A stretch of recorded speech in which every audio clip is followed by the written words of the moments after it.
the fourth stage is of manufacturing concrete, and that is nothing but placing.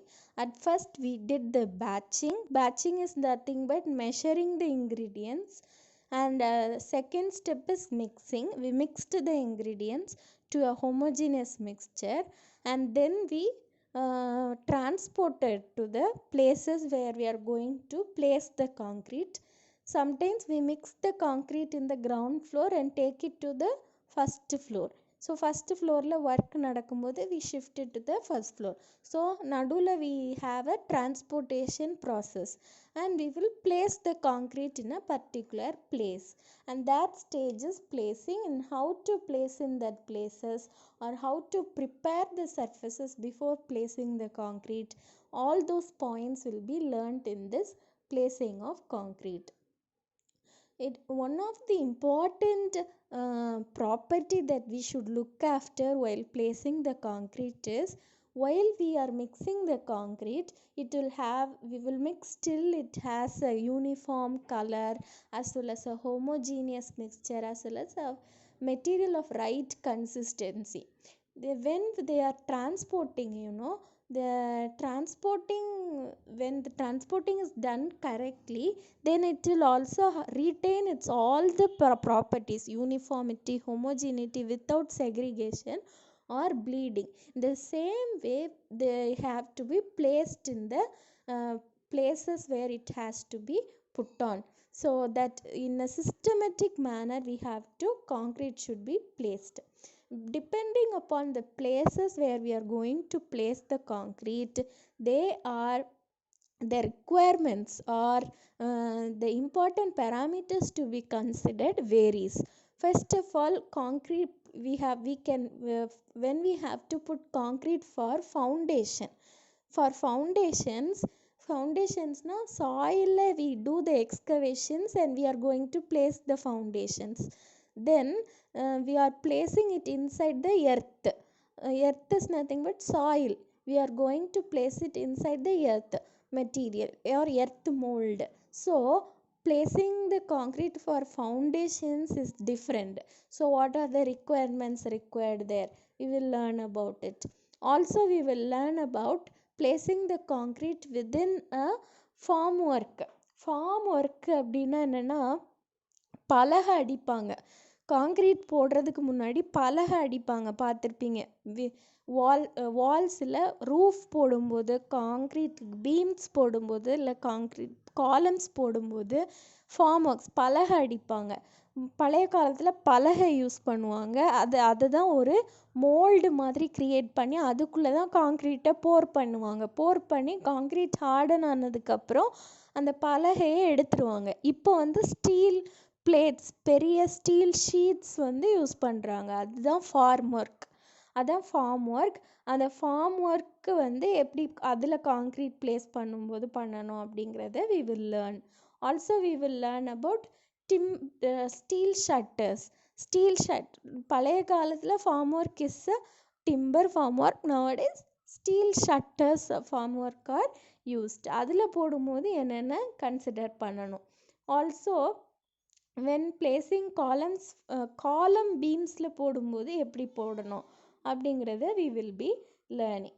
Also under waterல how to place the concrete. All these things we will be learning in details. So we always manufacture concrete. When in the manufacturing of concrete, we have to place the concrete. So in the placing the concrete is very important. You can see நல்ல ஒரு jet மாதிரி pipe வழியாக they are placing the concrete in the first picture. Second picture you can see the concrete is poured in a place and that is dragged. You can see that. So third place chutes use பண்ணி they are placing the concrete. And in the last picture they are using pipelines to placing the concrete. So you can see how we are going to place the concrete. First of all, within earth mold, when it is going to be a foundation, first foundation போடும்போது excavation பண்ணணும். Excavation பண்ணுறதுக்கு முன்னாடி top சர்ஃபஸை எப்போவுமே clean பண்ணணும். Top surface of the எர்த்தில் என்ன இருக்கும்? மோஸ்ட்டாக ஏதாவது waste materials, vegetable materials, leaf plants இந்த மாதிரி மேலே இருக்கும். அது எல்லாத்தையும் டிக் பண்ணி வெளியில் போட்டுறணும். போட்டுட்டு அதுக்கப்புறம் எக்ஸ்கவேஷன் பண்ண ஆரம்பிக்கணும். மண்ணை வந்து தோண்ட ஆரம்பிக்கணும். மண்ணை தோண்டினதுக்கப்புறம் மண் சரியாமல் இருக்கிறதுக்காக இந்த மாதிரி ஸ்டீல் ஷட்டர்ஸை வந்து சைடில் வச்சுட்டோன்னா மண் சரியாது 2 சைடில் இருந்தோம். அதுக்கப்புறம் நடுவில் என்ன பண்ணிடலாம், காங்க்ரீட்டை போட்டுடலாம். காங்க்ரீட் வந்து இனிஷியலாக செட் ஆனதும் இந்த ஷட்டர்ஸை என்ன பண்ணிடலாம், ரிமூவ் பண்ணிடலாம். So this is how it works. அதே மாதிரி ஃபார்ம் ஒர்க்ஸு நான் சொன்னேன்ல, பலகை அடிக்கிறது. நவடேஸ் பழைய காலத்தில் timber formworks are used. Nowadays we are using steel shutters. We use steel shutters. இந்த மாதிரி பலகை அடிப்பாங்க. அதுக்கப்புறம் மேலே காங்க்ரீட் போர் பண்ணுவாங்க. பழைய காலத்தில் எப்படி இதுவும் ஸ்டீல் தான். பீம்ஸ் பார்க்கலாம். Beams horizontal members are beams. This beams are எப்படி பிளாங்க் அடிச்சிருக்காங்கன்னு பாருங்கள். எப்படி அந்த டிம்பர்ஸை மோல்டு மாதிரி க்ரியேட் பண்ணியிருக்காங்கன்னு பாருங்கள். இதுதான் ஃபார்ம் ஒர்க். அதே மாதிரி காலம்ஸ். இது வெர்டிக்கல் மெம்பர்ஸ் ஆர் காலம். காலம்ஸை நீங்கள் எங்கே பார்க்கலாம், கார் பார்க்கிங் ஏரியாஸ், பெரிய ஃப்ளாட்ஸ் அப்பார்ட்மெண்ட்ஸ்லலாம் கீழே வந்து கார் பார்க்கிங் ஏரியாவில் you can see the pillar like things, no, that is the column. So காலம்ஸ்க்கு மேலே அது vertical members. Horizontal members are going to be the beams. அதில் எப்படி பலகை அடிச்சிருக்காங்கன்னு பாருங்கள். This is form work. ஒரு மோல்டு மாதிரி க்ரியேட் பண்ணுறது. அதுக்குள்ளே காங்க்ரீட்டை போர் பண்ணுவாங்க. அதுக்கப்புறம் காங்க்ரீட் இனிஷியலாக செட் ஆன பிறகு, நல்லா செட் ஆன பிறகு இந்த ஃபார்ம் ஒர்க்ஸை ரிமூவ் பண்ணுவாங்க. ஸோ ஃபஸ்ட்டு எர்த்து மோல்டெலாம் நம்ம ப்ளேஸ் பண்ணும்போது ஃபவுண்டேஷனை வந்து we will be placing below the walls or the columns. When we are going to place the foundation, no, first remove the topsoil. Always remove the topsoil. Also roots எதாவது இருந்தால், leaves எதாவது இருந்தால் அதையும் you should cut it off.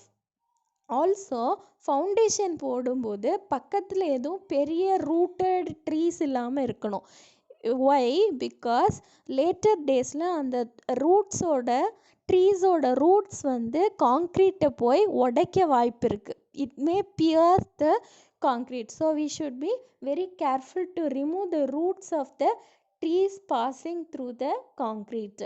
Also we should see that the surface where we are going to place the concrete is dry and it is not the concrete is not dry.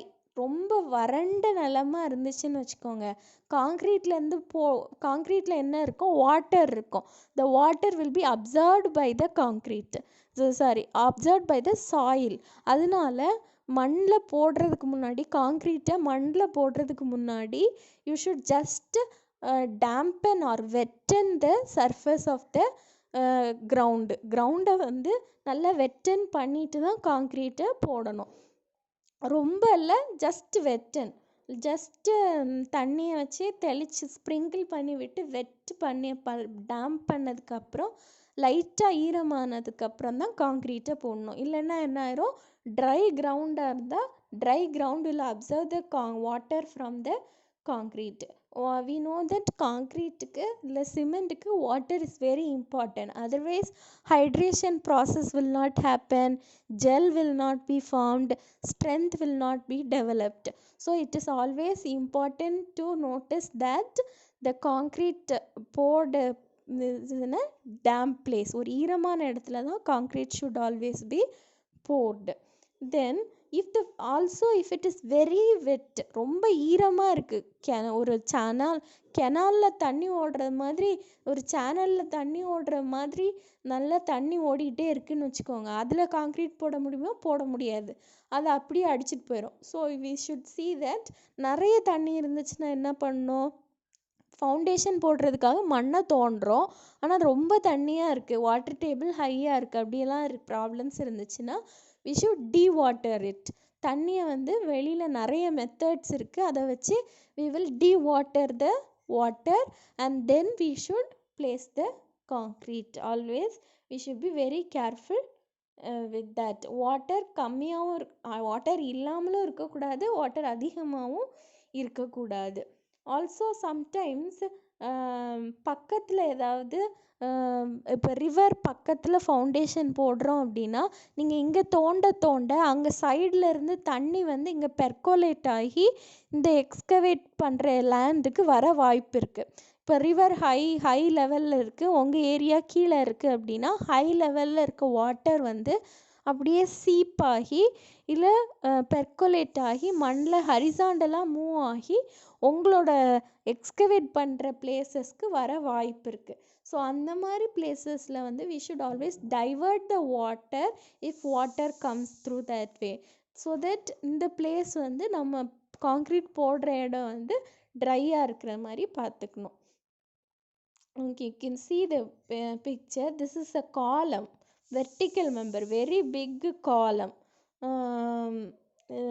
It is a formwork பார்த்தீங்களா, shutters போட்டு cover பண்ணி வச்சுருக்காங்க. இதுக்குள்ளே காங்க்ரீட்டை போடுவாங்க. காங்க்ரீட்டை போட்டு இந்த ஷட்டர்ஸை ரிமூவ் பண்ணிடுவாங்க. You can see the shutters supported with the props. Support பண்ணி வச்சுருப்பாங்க இந்த ஷட்டர்ஸை. they are ப்ராப்ஸ்ன்னு சொல்லுவோம். You can see the shutters or the formwork in the foundation. இது ஃபவுண்டேஷன் போட்டு வச்சுருக்காங்க. You can see that. Always excavation பண்ணினதுக்கப்புறம் we should remove the topsoil first. It should not be very wet. Just water it before placing the concrete. Also we should cut off all the roots from the foundation place. All the foundation போடுறதுக்கு முன்னாடி all the roots should be cut off. So this is about foundation, or when we are going to place the concrete in a earth mold. Second parameter is when we are going to place the concrete in a bay or a road. bayனா ஒரு stretch of road தான் bayன்னு சொல்லுவோம். So how we are going to put concrete in a road? When you have to put concrete in a road, we are going to place large steel planks. You can see the side supported with the props and this reinforcement, and this is the planks. Sorry, these are the timber shutters or timber formwork. இதுக்குள்ள காங்க்ரீட்டை போடுவோம். So when you have, these are large, width wise they are large. Road போடும்போது இல்லை ஏர்போர்ட்டில் road போடும்போது இல்லை ground ஃப்ளோரில் slab போடும்போது concrete is placed in base. ஒரு பேட்சாக தான் we will place. Also we should see to that whenever we put a concrete, the concrete, இப்போ ரோடு போடும்போது கிரவுண்டில் காங்க்ரீட் போட போகிறோம். காங்க்ரீட் போடும்போது அந்த மண்ணில் வந்து லூஸ் சேர்த்து இருக்கக்கூடாது, நல்லா காம்பேக்ட் பண்ணணும். ஃபர்ஸ்ட் ஆஃப் ஆல் காம்பேக்ட்னால் நல்லா டைட்டாக பேக் பண்ணணும். எப்படி டைட்டாக பேக் பண்ணலாம்? பை நல்லா குத்துவாங்க. ஃபஸ்ட்டு ஏதாவது பெரிய ராட்ஸை வச்சு குத்தும் போது அந்த சாயில் வந்து லெவலாக டைட்டாகும். ரோடில் வந்து ஏரியா பெருசாக இருக்கும்போது எப்படி காம்பேக்ட் பண்ணுவாங்க? அந்த பெரிய ரோடு ரோலர்ஸ் பார்த்துருப்பீங்க. அந்த ரோடு ரோலர்ஸை வச்சு ஃபஸ்ட்டு மண்ணில் அங்கேயும் இங்கேயும் போகும். அந்த ரோடு ரோலர்ஸ் போகும்போது என்னாகும்? அந்த கிரவுண்டு வந்து நல்லா காம்பேக்ட் ஆகி டைட்டன் ஆகும். லூஸான சாயிலெல்லாம் டைட்டன் ஆகும். அதுக்கப்புறம் தான், அதுக்கு மேலே தான் we should always pour the concrete. Then it should not have more water. நல்லா அப்படி தண்ணி கெட்டி நிற்கக்கூடாது. no stagnant water or pool of water should not be present, and organic materials should not be also there, because as I said, roots எல்லாம் இருந்துச்சு அப்படின்னா the roots will percolate into the concrete and it will break the concrete. So we should be very careful about it. Also I said they should be properly compacted. Sometimes வந்து ரோடில் வந்து concrete போடுறதுக்கு முன்னாடி கீழே வந்து மண் இருக்கும். மண்ணை நல்லா காம்பேக்ட் பண்ணிவிட்டு காங்க்ரீட் போட போகிறோம். காங்க்ரீட் போடும்போது கரெக்டாக அது இருக்கணுங்கிறதுக்காக இந்த மண் போட்டு முடித்ததுமே small very thin polyethylene films will be coated. ஒரு ஷீட் ஆஃப் பாலிஎத்திலீன் ஷீட்டை வந்து போட்டுட்டு அதுக்கு மேலே வந்து காங்க்ரீட்டை போர் பண்ணுவாங்க. Sometimes it is done in that way. இப்படி நம்ம பண்ணோம் அப்படின்னா the concrete will not undergo they will have places for efficient shrinkage. And usually ரோடில் காங்க்ரீட் போடும்போது பார்த்துருக்கீங்கன்னா நம்ம காலேஜில் வந்து காங்க்ரீட் ரோடு தான் இருக்குது காலேஜ் கேம்பஸ்குள்ளே. அது பார்த்தீங்கன்னா நடுவில் கேப்ஸ் விட்டுருப்பாங்க, சின்ன சின்ன கேப்ஸ் விட்டுருப்பாங்க. ஒரு ஸ்ட்ரெச் முடிஞ்சதுமே ஒரு 2 மீட்டர் 3 மீட்டர் முடிஞ்சதுமே வந்து ஒரு கேப்ஸ் விட்டுருப்பாங்க. எதுக்காக அந்த கேப்ஸ் விட்டுருக்காங்கன்னா, concrete is subjected to expansion and contraction. Temperature changesனால concrete is subjected to expansion and contraction. இந்த expansion and contraction நடக்கும்போது it should have some space to move, expand and contract. அதுக்காக ஓப்பனிங்ஸ் விட்டுருப்பாங்க. அந்த ஓப்பனிங்ஸ் தான் நம்ம joints அப்படின்னு சொல்லுவோம். கான்ட்ராக்ஷன் ஜாயின்ஸ் ஆர் டம்மி ஜாயின்ஸ்ன்னு சொல்லுவோம். They are given for efficient expansion and contraction. That we should keep in mind while we are placing or pouring the concrete. Also, the concrete should not be poured, it should be dumped. நீங்கள் பார்த்துருப்பீங்க, மாட்டர் பேனில் காங்க்ரீட்டை தூக்கிட்டு போகிறவங்க டக்குன்னு ஒரே இதாக கொட்டுவாங்க, அப்படி போர் பண்ண மாட்டாங்க, இப்படி தண்ணி ஊற்றுற மாதிரி இப்படி அடிக்க மாட்டாங்க. இன்ஸ்டெட் they will ஒரே மாஸாக they will dump the concrete. We should always dump the concrete and we should not pour the concrete. Also, sometimes road போடும்போதெல்லாம் ஒரே இடத்துல காங்க்ரீட்டை போட்டுட்டு அங்கேருந்து அப்படியே ட்ராக் பண்ணி அடுத்த ஏரியாஸ்க்கு கொண்டு போவாங்க. அப்படி போகக்கூடாது. It should not be dragged from the heap of concrete. So that should also be avoided when we are placing the concrete. When you are placing the concrete, no, இந்த மாதிரி அந்த you can see how they are placing a concrete in a road. See how they are placing. அந்த சூட்டை வச்சு அப்படியே போட்டுகிட்டே போகிறாங்க. அந்த சூட்லேருந்து காங்க்ரீட் வருது, அது அப்படியே they are placing it and going, and the person is moving and putting it in the other places and they are leveling with the plank. இங்கே ஒரு பிளாங்க் இருக்குது, ஒரு மர இது இருக்குது, அதை வச்சு they are leveling it. You can see this. ஒரே இடத்துல போட்டுட்டு அங்கேருந்து அப்படியே ட்ராக் பண்ணி மற்ற ஏரியாஸ்க்கு கொண்டு வரக்கூடாது. இந்த மாதிரி சூட் வச்சு போட்டுட்டு we can level it.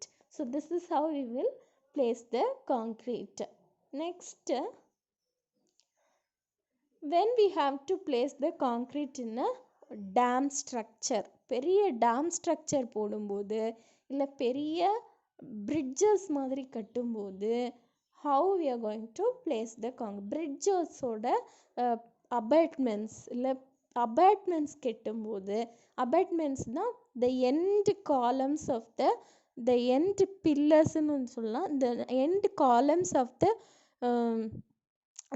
columns of a bridge is called abutment. அந்த அபார்ட்மெண்ட்ஸை வந்து கட்டும்போது இவ்வளோ மாதிரி பெரிய, as you can see it in the picture, பெரிய டேம் காலம்ஸ் கட்டும்போது இல்லை டேம் பிரிட்ஜஸ்க்கான பெரிய காலம்ஸ் கட்டும்போது மாஸாக we have to pour the concrete. not in 50 kg அப்படி இருக்காது, வெரி ஹை அமௌண்ட் டன்ஸில் வந்து காங்க்ரீட் போர் பண்ண வேண்டியது இருக்கும். அப்படி போர் பண்ணும்போது how we should take care of it. mostly we use steel shutters தேவைப்படும். Concrete is placed in layers. கொஞ்சம் கொஞ்சமாக தான் போடணும், லேயராக we should place the concrete. அதே மாதிரி ஒரு லேயருக்கு போட்டதுக்கப்புறம் அந்த லேயரை க்ளீன் பண்ணிவிட்டு அதுக்கு அடுத்த லேயரை போடணும். So whenever we are going to place a concrete, we should see to that the surface is very clean. In case of damsல வந்து sand blasting is also adapted. sand blasting அப்படின்னா, இப்போ உங்கள் மண் வந்து களிமண்ணாக இருக்குதுன்னு வச்சுக்கோங்க. களிமண்ணாக இருக்குதுன்னா அந்த மண்ணை நல்லா காம்பேக்ட் பண்ணிவிட்டு அதுக்கப்புறம் வந்து மேலே சாண்டை போர் பண்ணிடுவாங்க. அப்போ நல்ல ஃப்ரிக்ஷன் இருக்கும். சாண்டை சும்மா தூவி விட்டுட்டு அதுக்கப்புறம் அதுக்கு மேலே காங்க்ரீட் போடுவாங்க. சம் பிளேசஸ் நல்ல காங்க்ரீட் பாண்டிங் கிடைக்கிறதுக்காக அந்த மாதிரியும் பண்ணுவாங்க. ஆல்சோ இன் சம் பிளேசஸ் ஏற்கனவே காங்க்ரீட் இருக்குது, அந்த இடத்துல புதுசாக காங்க்ரீட் போட போகிறீங்கன்னு வச்சுக்கோங்க. இப்போ என்ன பண்ணோன்னா பழைய காங்க்ரீட் சர்ஃபேஸை நல்லா ரஃப்பாக அந்த சர்ஃபேஸை நல்லா ரஃப் ஆக்கிட்டு அதுக்கப்புறம் அதுக்கு மேலே புதிய லேயர் ஆஃப் காங்க்ரீட் போடணும். ஏன் அப்படி ரஃப் அண்ட் சர்ஃபேஸில் தான் காங்க்ரீட் போடணும்? பிகாஸ் ரஃப் சர்ஃபேஸில் போட்டால் தான் இந்த ஓல்டு சர்ஃபேஸும் நியூ சர்ஃபேஸ்க்கும் நல்ல பாண்டிங் கிடைக்கும். Because of that also we should know that before we are placing the concrete in any place there should be wet. அந்த place வந்து வெட்டாக இருக்கணும், but it should not be a pool of water. It should have a wet surface, that's all. Okay. Also whenever we have to place a layer of concrete, the thin layer of rich mortar is placed before placing a concrete. அதாவது like a sandwich, கீழே வந்து old surface இருக்கும், அதுக்கப்புறம் அது ரஃபன் பண்ணிவிட்டு மேலே வந்து mortar போடணும். What is mortar? Cement, sand and water, ஜல்லி இருக்காது. So that is mortar.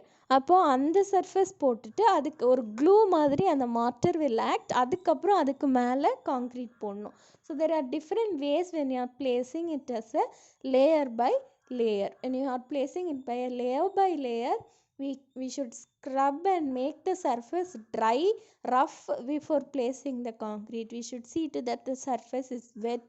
We should also see to that the place can be put with some mortar first of all, and then we can pour the concrete. So these are some of the things that you can keep in mind when placing the concrete in layers. layer concrete place பண்ணும்போது you should take care of it. These are very huge projects where we require mass of concrete. So you can see this is called sand blasting. Sand blasting, old surfacesக்கு மேலே sand blast பண்ணிட்டு அதுக்கப்புறம் மேலே concrete pour பண்ணுவாங்க. Okay, when you are going to place the concrete within beams and columns, beams and columnsல போடும்போது horizontal members are beam and vertical members are going to be columns. எப்படி கேர்ஃபுல்லாக இருக்கணும் அப்படின்னா, நிறைய reinforcements வரும். You can see the rods. இந்த ஸ்ட்ரக்சர்லாம் எடுத்திங்கன்னா you can see in this structure lot of reinforcements there. நிறைய கம்பி கட்டி விட்டுருக்காங்க. You can see the கம்பி எவ்வளோ கட்டி விட்டுருக்காங்க, எவ்வளோ க்ளோஸராக கட்டி விட்டுருக்காங்கன்னு you can see. So இந்த when large number of reinforcements come together, so we should be very careful while we are placing the concrete. காலம்ஸ்க்குலாம் வெர்டிக்கல் மெம்பர்ஸ், காலம்லாம் வந்து ஹைட்டு வந்து 3 மீட்டர் 4 மீட்டர் ஹைட்டில் இருக்கும். 3 மீட்டர் 4 மீட்டர் 6 மீட்டர் ஹைட்டில் இருக்கும். அப்படி ஹைட்டில் இருக்கும்போது மேலே இருந்து காங்க்ரீட் போர் பண்ணும்போது ரொம்ப ஹைட்டில் இருந்தும் concrete should not be poured. And we should also ensure that the reinforcements are closely packed. They are closely packed and placed. இல்லைன்னா என்ன ஆயிரும், நல்லா டைட்டாக கட்டு கம்பி வச்சு கட்டாமல் இருந்தோம் அப்படின்னா, ரீன்ஃபோர்ஸ்மெண்ட் லூஸாக இருந்துச்சு அப்படின்னா நம்ம கம்பி வந்து ஸ்டீல் ராட்ஸ் நம்ம கன்ஸ்ட்ரக்ஷன் பண்ணும்போது பார்த்துருப்பீங்க. ரீன்ஃபோர்ஸ்டு சிமெண்ட் காங்க்ரீட்னால் என்னன்னு தெரியும் உங்களுக்கு. காங்க்ரீட்டை ரீன்ஃபோர்ஸ்மெண்ட்ஸை ஸ்டீல் ராட்ஸை ப்ளேஸ் பண்ணிவிட்டு காங்க்ரீட்டு உள்ளே போர் பண்ணுவாங்க. போர் பண்ணும்போது அந்த steel rods will act as reinforcement. Because concrete போடும்போது concrete is weak in tension but it is good in compression. Steel rods எடுத்திங்கன்னா it is opposite. Steel rods are good in tension but weak in compression. So we need a tension and compression member that டோட்டலாக act பண்ணுறது RCC, reinforced cement concrete. கட்டு கம்பி இருந்தால் தான் காங்க்ரீட்டுக்கு இன்னும் ஸ்ட்ரென்த்தாக இருக்கும். So அந்த கம்பி உள்ளே இல்லைன்னா concrete will only have compression, it will not have any tension. The tension will be provided by the rods, steel rods inside the concrete. That's why we place the steel rods. So இந்த steel rods place பண்ணும்போது we should see to that they are very tied. Properly. இல்லைன்னா என்ன ஆயிரும்னா நீங்கள் போர் பண்ணும்போது காங்க்ரீட்டை போர் பண்ணும்போது jam ஆயிரும். Concrete இந்த கேப்ஸில் போய் ஜாம் ஆகும், இல்லை இது கொலாப்ஸ் ஆக வாய்ப்பு இருக்குது. ஸோ காங்க்ரீட் கரெக்டாக ஷேப்பாக போய் பிளேஸ் ஆகாது. இந்த மாதிரி நிறைய பிரச்சனைகள் வர வாய்ப்பு இருக்குது. ஆல்சோ ஃபார்ம் ஒர்க் வந்து உடஞ்சி விழ வாய்ப்பு இருக்குது. So we should always see to that neatly and correctly the reinforcement is tightly packed or tightly tied. Then you should be careful. The planks should be properly and effectively plugged. And we should also use mold releasing agent. As I said, steel shutters வந்து ஷேப்புக்கு வச்சுட்டு அந்த steel shuttersக்குள்ளே தான் concrete will be poured. When you are placing the steel shutters, steel shutters place பண்ணினதுமே you should put some oil inside or grease தடவுவாங்க, இல்லை wax தடவுவாங்க. Wax தடவிட்டு அதுக்கப்புறம் தான் concrete போடுவாங்க. ஏன்னா காங்க்ரீட் ஹார்டன் ஆனதுக்கப்புறம் we have to remove the shutters. அப்போ ஈஸியாக remove பண்ணுறதுக்காக, ஈஸியாக ஸ்ட்ரிப் ஆஃப் பண்ணுறதுக்காக we should have some mold releasing agents. Also the reinforcements should be clean and free from oil. reinforcements வந்து ரொம்ப ரஸ்டியாகவும் இருக்கக்கூடாது, ரொம்ப ஆயிலியாகவும் இருக்கக்கூடாது. it should be very clean. and reinforcements வந்து ரொம்ப கன்ஜஸ்டடாகவும் இருக்கக்கூடாது. ரொம்ப கன்ஜஸ்டடாக இருந்ததுன்னா கொஞ்சம் கொஞ்சமாக தான் concrete should be placed in small quantity at a time only. Concrete should be placed inside the columns. When we have to pour a concrete from height, ரொம்ப ஹைட்லேருந்து காங்க்ரீட்டை போர் பண்ணோம் அப்படின்னா the concrete will be segregated. ஜல்லி வந்து அதோட வெயிட்னால தனியாக போயிடும். So we should always be careful while pouring the concrete from a height. That's why we use a hopper like thing that is called a tremie pipe. You can see this column. This is a pier like a bridgeல வந்து columns வந்து we call it as piers. பில்டிங்ஸில் தான் columnsன்னு சொல்லுவோம், vertical members columnsன்னு சொல்லுவோம். As I said, you can see the columns in the car parking area. But in case of bridges, we tell the columns as piers, piers. இந்த பியர்ஸில் வந்து பார்த்திங்கன்னா மேலேருந்து concrete போர் பண்ணணும். எவ்வளோ length இருக்கும் இது, இந்த லென்த்து போர் பண்ணும்போது காங்க்ரீட் செக்ரிகேட் ஆயிரும். அதனால தான் we use tremie pipes. மேலே ஒரு ஹாப்பர் மாதிரி ஒரு பைப் இருக்குது, ஃபனல் மாதிரி ஒரு பைப் இருக்கா, that pipe is called tremie pipe. TREMIE.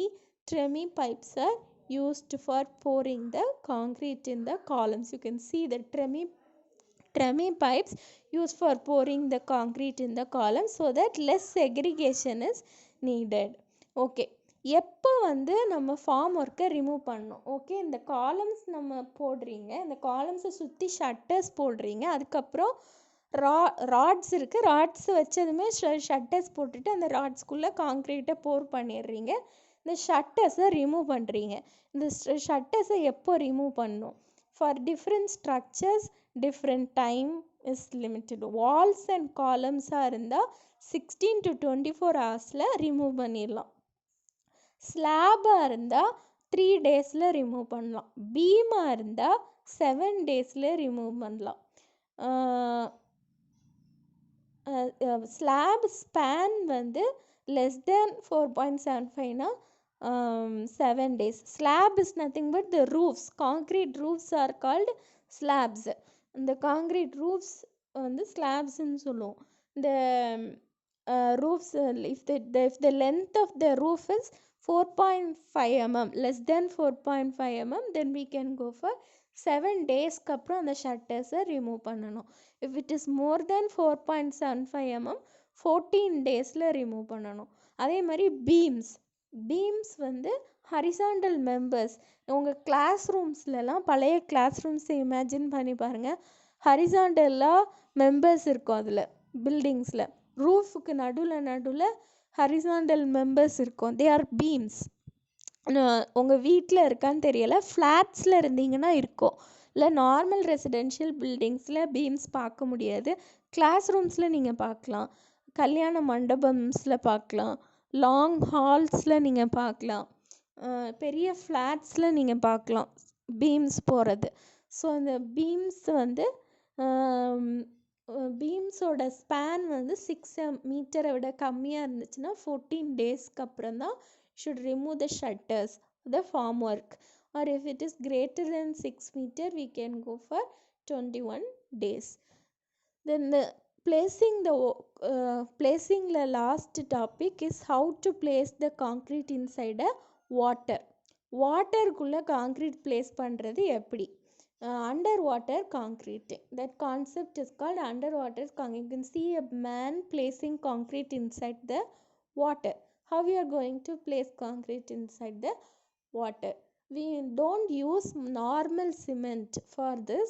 We use water resisting cement for making underwater concrete, and we use tremie pipe. Tremie pipes use பண்ணி we'll place the concrete. tremie pipeனா funnel shapeல பெருசாக இருக்கும், R hoppers மாதிரி பெருசாக இருக்கும். So it came from the French word hopper, and it has a minimum diameter of about 20 centimeter, and length you can adjust to any length. It's a funnel like top. It is used for facilitating or pouring the concrete, and the bottom endல வந்து it is usually closed. காங்க்ரீட்டை வந்து போட்டுட்டு கீழே close பண்ணி விட்ருவோம், அப்புறம் கீழே open பண்ணும்போது concrete அப்படியே கீழே வரும். So it is usually closed with a shutter, or it is usually closed with a thin polythene sheet. So when you remove it, the concrete will come outside.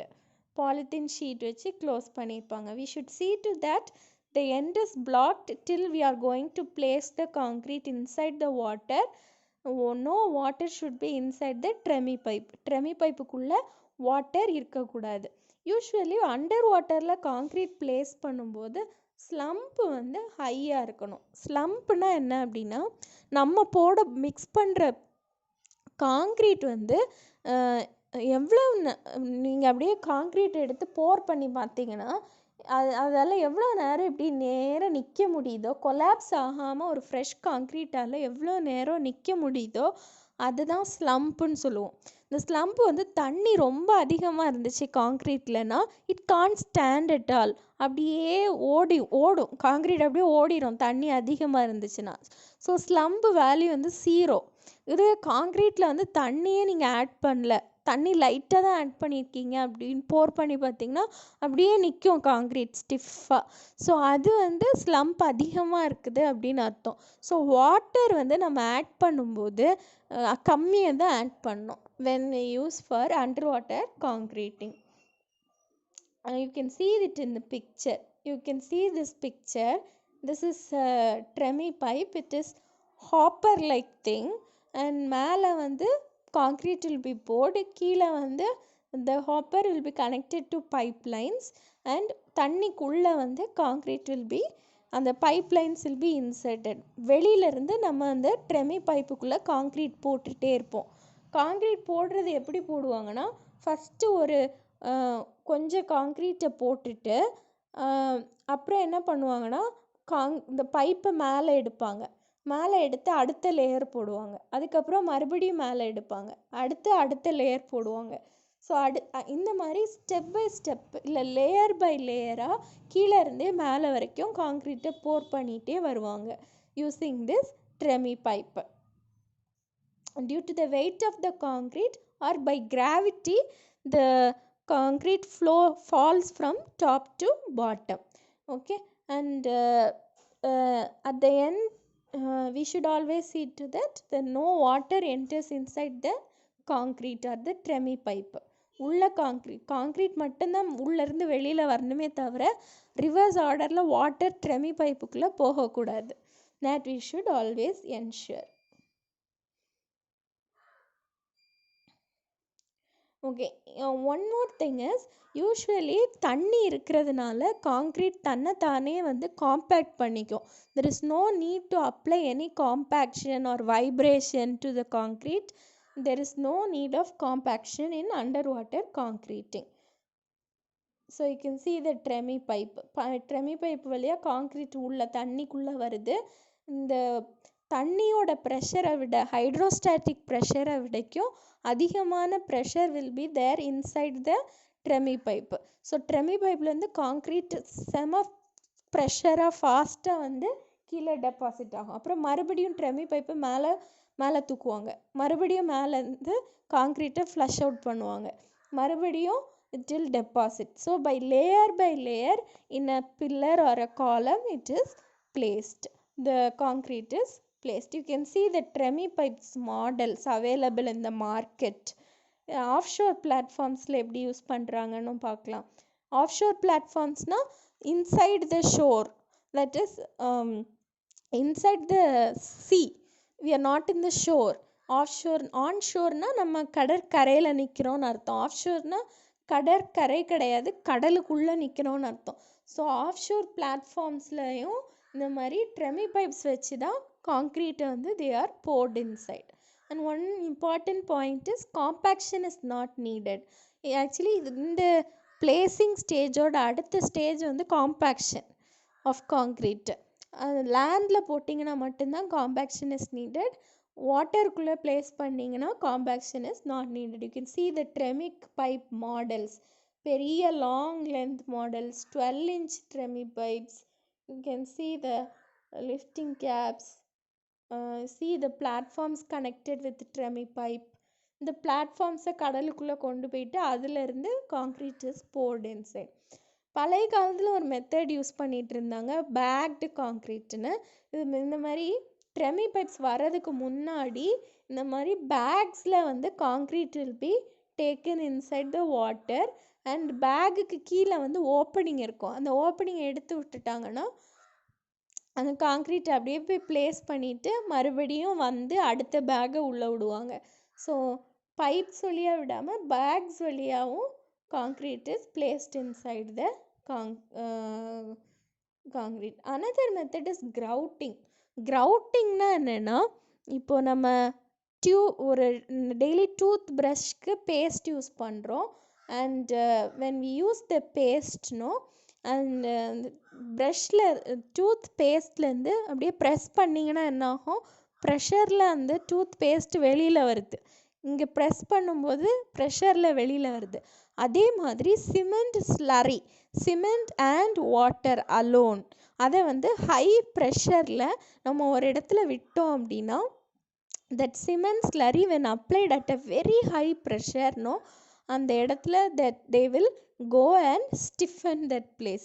That is called concrete grouting. நிறைய வந்து crack இருக்கக்கூடிய ரோட்ஸில், crack இருக்கக்கூடிய ஃபவுண்டேஷன்ஸை வந்து இப்படி தான் fill பண்ணுவாங்க. காங்க்ரீட்டை வந்து concrete கிடையாது, வெறும் சிமெண்ட் அண்ட் வாட்டர் அந்த ஸ்லரியை டூத் பேஸ்ட்லேருந்து வெளியில் வர மாதிரி பயங்கரமாக ப்ரெஷரில் ஒரு டியூப்லேருந்து அப்ளை பண்ணுவாங்க. அந்த அப்ளை பண்ணும்போது அது போய் செட் பண்ணி ஹார்டன் பண்ணும். This is called grouting. And another place is bucket placing. Buckets of concrete is placed inside. Another technique is slip form technique. It's the last, I'll finish it. Slip form technique is mostly used for road placing. இது வந்து ஆட்டோமேட்டிக்காக இதுவே காங்க்ரீட்டை mix பண்ணும், இதுவே காங்க்ரீட்டை place பண்ணும், அதுவே level பண்ணிடும். ஸோ ஆட்டோமேட்டிக்காக you don't need human beings at all. You need the slip form technique. Machine மட்டும் இருந்தால் போதும், ஆட்டோமேட்டிக்காக சுவிட்சஸ் ஆன் பண்ணி ப்ரெஸ் பண்ண அதுவே எல்லாத்தையும் பண்ணி கொடுத்துரும். இந்த மாதிரி பெரிய machines used for putting long roads, national highways ப்ராஜெக்ட்ஸ்லாம் இந்த ஸ்லிப் ஃபார்ம் டெக்னிக்ஸை யூஸ் பண்ணுவாங்க. All vertical constructions and horizontal constructions are made using this slip form techniques. பழைய ட்ரேட் மார்க்கெட், பாம்பேயோட ட்ரேட் மார்க்கெட் பில்டிங், அந்த ஸ்டாக் எக்ஸ்சேஞ்ச் பில்டிங் பார்த்தீங்கன்னா it is made because using the slip form technique. கன்ஸ்ட்ரக்ஷனே, the overall கன்ஸ்ட்ரக்ஷனே they finished within few daysலயே they constructed the stock exchange building. irregular building shapes, silos பெரிய storage structures, chimneys, இந்த மாதிரி but எல்லா tall ஸ்ட்ரக்சர்ஸ்க்கெலாம் we use the slip form technique. அதாவது அந்த டோட்டல் செட்டப்லேயே இட் 38 டேஸில் they have finished the stock exchange building in the Mumbai. It's a irregular building, பார்த்துருப்பீங்க நீங்கள். This is the stock exchange building in Mumbai. It's a very irregular building. It's not conventional ஒரு cubical ஷேப்போ rectangle ஷேப்டோ building கிடையாது. It's a very irregular shaped building, unsymmetrical building. So இந்த மாதிரி பில்டிங்ஸ்க்கெலாம் you can use the slip form technique. Slip form டெக்னிக்னா they consist of all these parts. கிட்டத்தட்ட ஒரு சிஸ்டமேட்டிக்காக எல்லாமே இதில் ஒரு அரேஞ்ச் ஆகிருக்கும். ஆட்டோமேட்டிக்காக அதுவே ப்ளேஸ் பண்ணும், அதுவே மிக்ஸ் பண்ணும், அதுவே காம்பேக்ட் பண்ணும். So you can see the how they are constructing a tall a chimney using the slip form technique. இந்த ரவுண்டாக அதை சுற்றி இருக்கிறது தான் ஸ்லிப் ஃபார்ம் டெக்னிக்.